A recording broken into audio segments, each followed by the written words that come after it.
ঢালিউডে আবারও আলোচনায় পরিচালক রায়হান রাফি। তুফান সিনেমার পর এবার তিনি ঈদুল আজহায় নিয়ে আসছেন নতুন অ্যাকশন থ্রিলার তাণ্ডব। এই সিনেমার কেন্দ্রবিন্দুতে আছেন সুপারস্টার শাকিব খান, যেখানে শাকিব খানের সঙ্গে প্রথমবারের মতো স্ক্রিন শেয়ার করছেন আফজাল হোসেন ও সাবিলা নূর। কেসারেন শেকড় থেকে শিখরে।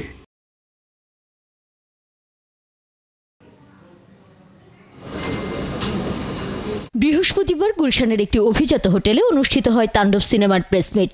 সুপারস্টার শাকিব খান, আফজাল হোসেন, জয়া আহসান, সাবিলা নূর, পরিচালক রায়হান রাফি, প্রযোজক শাহরিয়ার শাকিল সহ তারকাদের জমজমাট ভিড় দেখা যায়।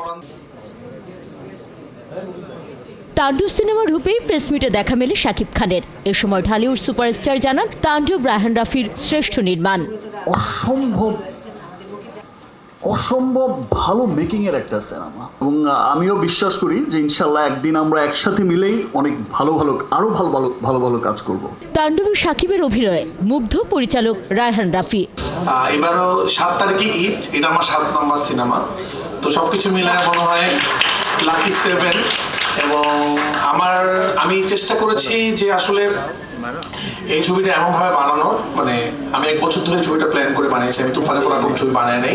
এই ছবিটা বাংলাদেশে কমার্শিয়াল সিনেমাকে, কমার্শিয়াল গল্প বলার ধরনকে, কমার্শিয়াল স্টাইলকে একটু হলেও চেঞ্জ করবে। এই সিনেমার মাধ্যমে বড় পর্দায় অভিষেক ঘটেছে ছোট পর্দার জনপ্রিয় অভিনেত্রী সাবিলা নূরের। শাকিব খানের বিপরীতে প্রধান নারী চরিত্রে অভিনয় করেছেন এই অভিনেত্রী।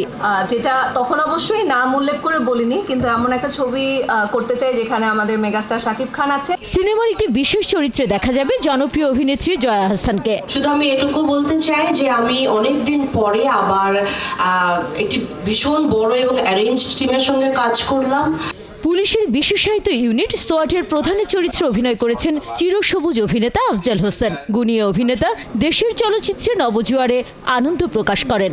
অভিনয়টা আমি এই ছবিতে করতে চাইনি, আমাকে রায়হান রাফি জোর করে করিয়েছে এবং সেটা করে আমার লাভ হয়েছে। আমরা যখন স্টুডিওতে তাণ্ডবের শুটিংয়ে রয়েছি, আমি চারদিকের আয়োজন দেখছিলাম আর মুগ্ধ হচ্ছিলাম, এটা কি আমার দেশ।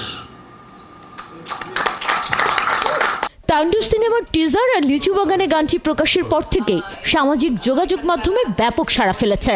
ঢালিউডে তাণ্ডবের ঢেউ দেখার অপেক্ষায় দর্শক। অলরেডি লিচুর বাগান দিয়ে তো পাগল করে রেখেছে সবাই। সুমনা সুমি, ৭১, ঢাকা।